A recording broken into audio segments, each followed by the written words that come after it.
parece uma desordem, não é? Porque vocês veem grandes ondas de migração, o grande tema eleitoral nos Estados Unidos, por exemplo, não é? Como é que nós vamos fazer com os imigrantes? Vamos construir um muro ali para os mexicanos não entrarem nos Estados Unidos? Isso é o Trump falando, por exemplo. Aí vocês veem norte da África, todo mundo pegando barcos e tentando migrar para o sul da França, para o sul da Grécia, para o sul da Espanha, Itália. Você tem outra onda migratória grande. Vocês viram 2 semanas atrás, os ingleses, que sempre foram os mais sofisticados da civilização anglo-saxã, cercando um hotel e ameaçando incendiar um hotel no Reino Unido. Ao mesmo tempo, você tem a guerra da Ucrânia, você tem o Hezbollah e o Hamas com Israel, você tem o Maduro aqui, falando sobre o avanço no petróleo da Guiana, e parece que o mundo enlouqueceu e que vai ter uma guerra mundial em mais 3 ou 4 meses. É uma percepção geral. Eu quero colocar um pano de fundo para vocês entenderem que são como um mosaico. Tudo isso se encaixa num pano de fundo bem mais amplo. Eu esperaria que ao final da nossa conversa vocês encaixassem, conseguissem encaixar e tivesse um clique, uma percepção geral do que está acontecendo. Eu considero isso realmente importante, porque no final vocês vão ver que o Brasil pode navegar através dessa crise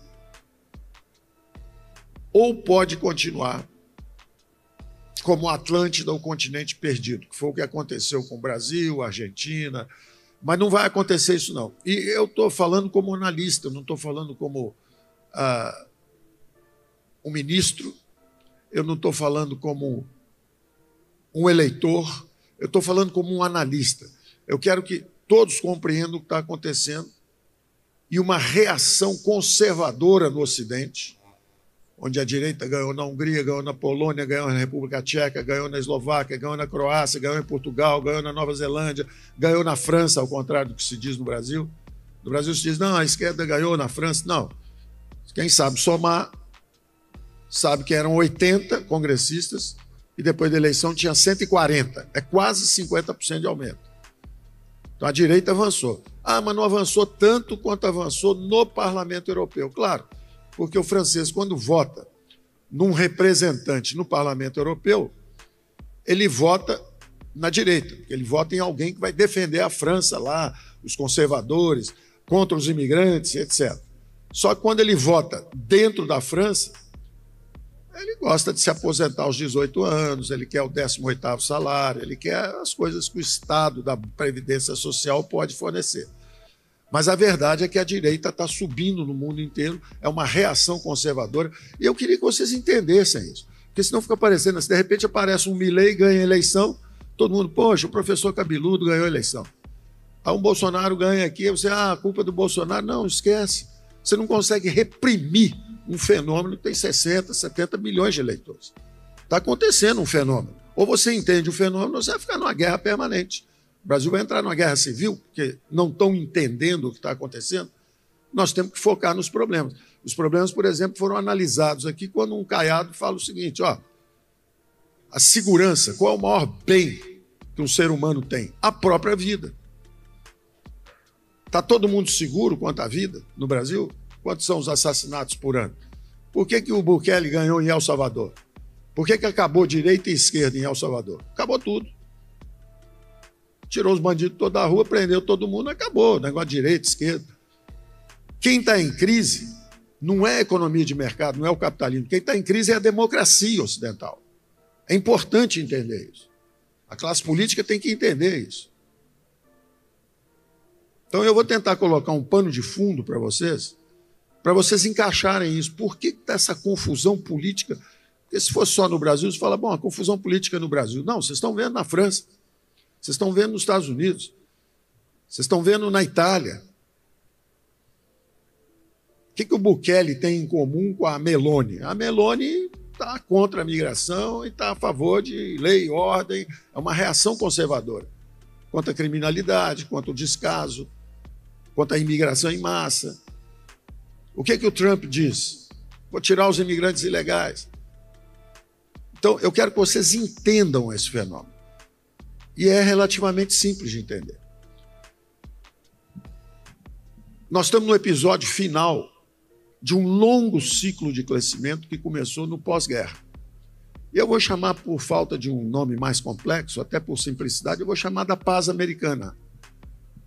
Pax Americana. Foi simplesmente o seguinte: pela primeira vez na história da humanidade, teve uma guerra mundial, quando acabou, em vez de ser uma guerra de espólio, em vez de condenar reparações, porque tinha dado errado. Na Primeira Guerra Mundial, quando acabou, botaram as reparações sobre os alemães, eles preferiram fazer uma segunda guerra do que ter que pagar as reparações. Quem disse isso, inclusive, foi um economista famoso, foi o Keynes,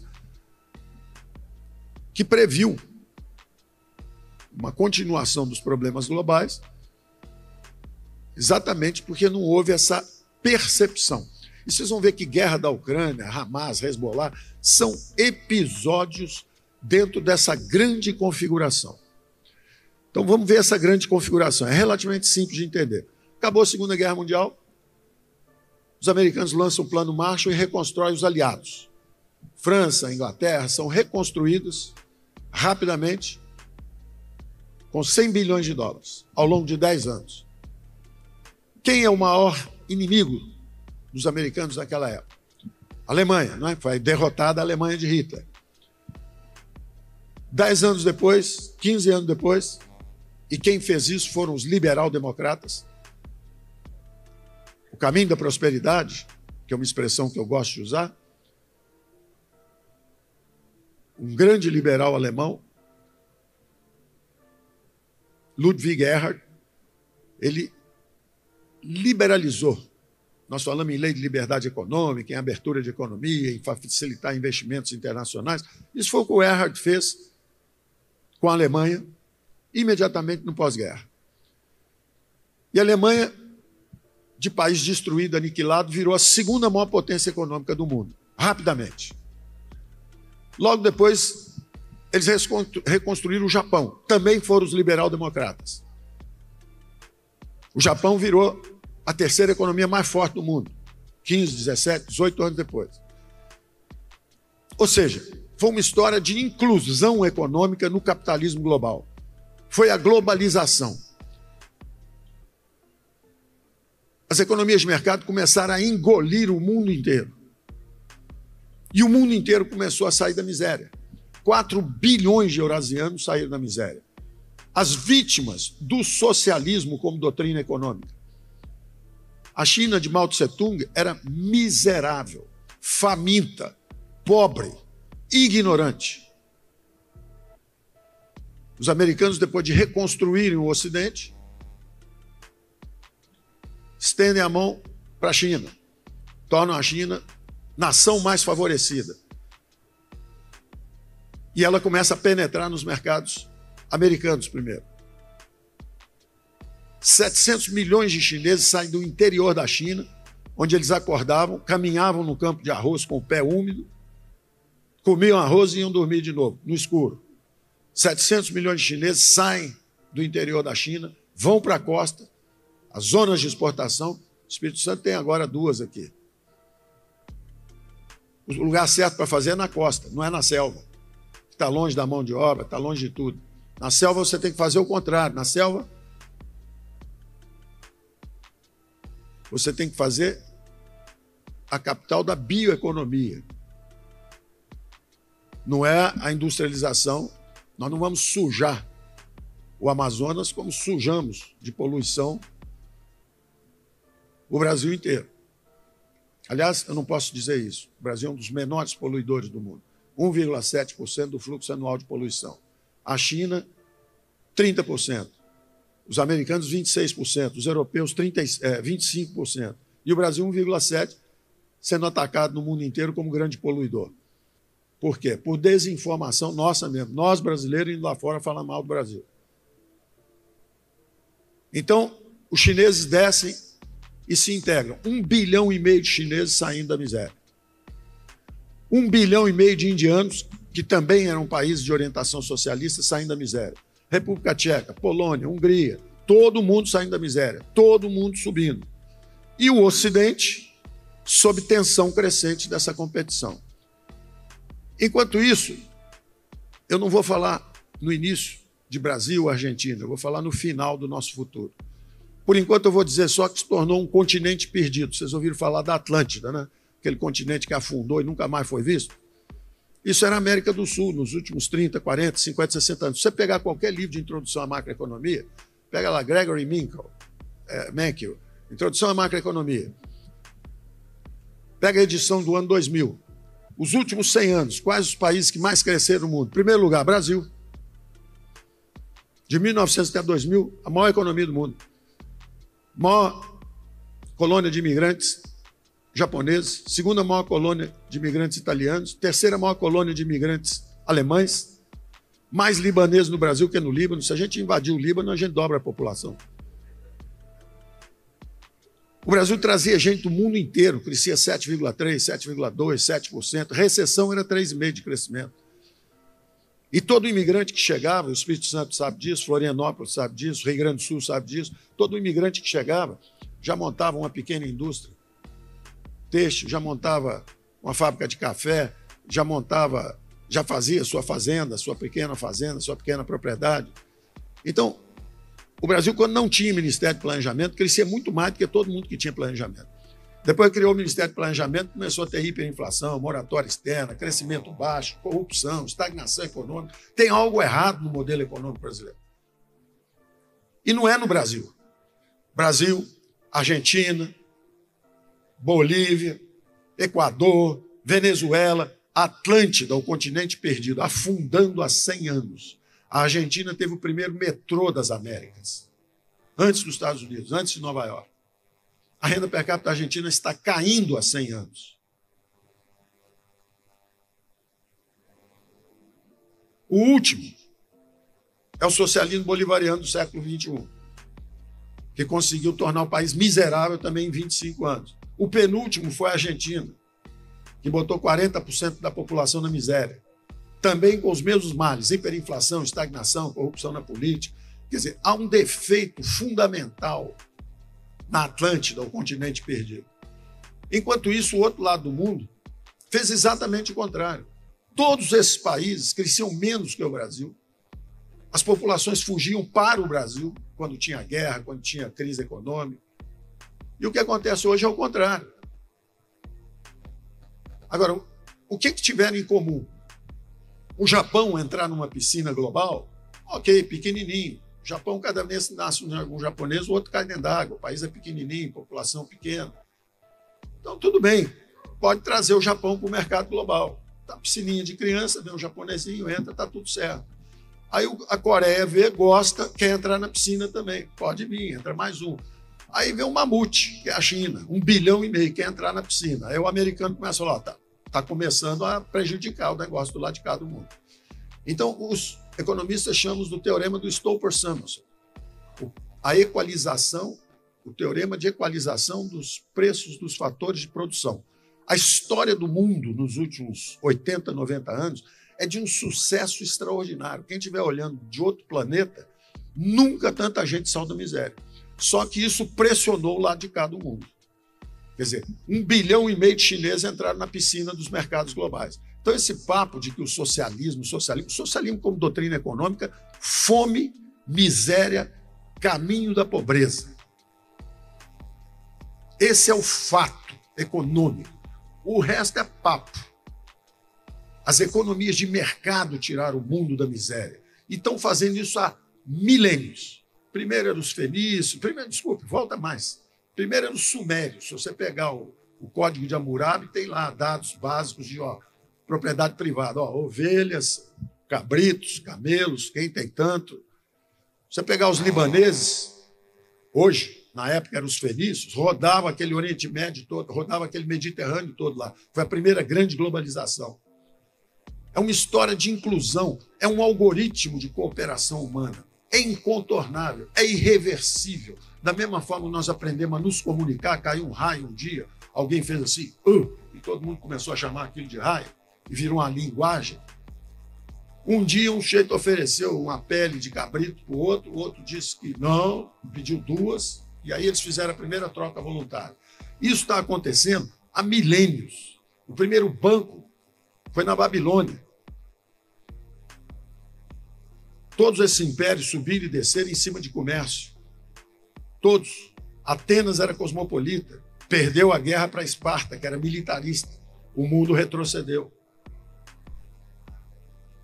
Então, a história da humanidade é uma história de progresso, ascensão, queda. O Império Romano, direito constitucional inglês. Nós fomos evoluindo para dois grandes algoritmos, democracia e mercado, democracia e mercado. E aí você entende o que acontece agora, o que está acontecendo. Depois desse longo ciclo de globalização, que foi a reconstrução do mundo no pós-guerra, e praticamente engoliu o mundo inteiro nessa grande engrenagem, você hoje traz um tênis Nike do Vietnã, trazia, porque isso vai acabar. Vai ter uma grande reconfiguração das cadeias produtivas. Esse ciclo acabou. O mundo está entrando numa outra fase super complexa. Houve uma festa, um baile funk, foi até 2, 3 da manhã. O mundo inteiro participou dessa festa por 60, 70, 80 anos. E o Brasil estava na clínica de recuperação, junto com os hermanos argentinos, venezuelanos, está todo mundo na clínica de recuperação. Quando nós voltamos da clínica de recuperação, que é agora, são 4 horas da manhã, está todo mundo bêbado, começou um tiroteio no baile funk, a polícia chegou e está prendendo todo mundo. Essa é a situação atual do mundo.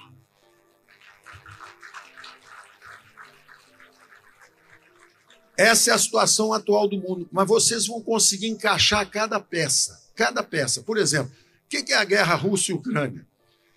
Quem foi o grande perdedor dessa grande ordem econômica global que se formou, que enriqueceu o mundo inteiro?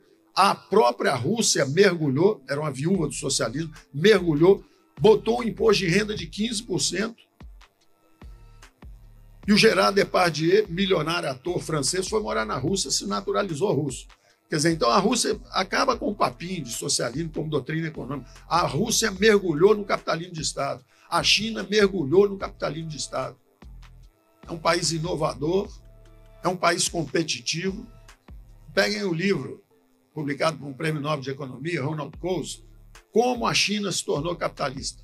São duas Chinas, uma China implodindo devagar, símbolo Pequim, constrói uma cidade inteira, a cidade fica vazia, tem mato, cachorro andando para um lado para o outro, uma opção de empresa estatal dando prejuízo, setor bancário quebrado. E tem a outra China, dinâmica, tecnológica, fazendo portos no mundo inteiro, infraestrutura de comunicação, rota da seda. Essa é a China que cresceu e o símbolo é Xangai, subindo. E o saldo era altamente positivo. Baile funk, 4 horas da manhã, tiro para todo lado, a China está parando também, os investimentos estão caindo. A China não é essa maravilha, você só não escuta o som, porque se reclamar muito, o sujeito desaparece. Então, o que está em crise não é a economia de mercado. Foi o grande vencedor do último século, foi o capitalismo, que integrou o mundo inteiro e que tem um tênis Nike feito em Vietnã, que a química de materiais é desenhada na Alemanha, o design é feito na Itália, o couro vem do Brasil, você só monta em Taiwan e para trazer em Vietnã. E para trazer aquilo do Brasil são 30 centavos de dólar. R$1,50. Você já viram aquelas grandes transportadoras com aqueles super containers, parecem prédios de 15 andares, aquilo vem andando devagarzinho e aquilo traz por um custo pequenininho qualquer produto. Pois bem, esse mundo acabou. Esse mundo acabou. 2 jovens hoje, com drones, na Etiópia, quando esse supertransportador está passando, eles soltam uma bomba, afunda a supertransportadora, dão 3 bilhões de dólares de prejuízo, quebram a companhia de seguro em Londres. Esse é o mundo para onde nós estamos indo agora. E aí vocês começam a entender o que está acontecendo. Enquanto casa que tem pão, que não tem pão, todo mundo briga e ninguém está razão. Enquanto o mundo estava subindo, o mundo está celebrando, festejando, só nós é que estamos na bagunça aqui.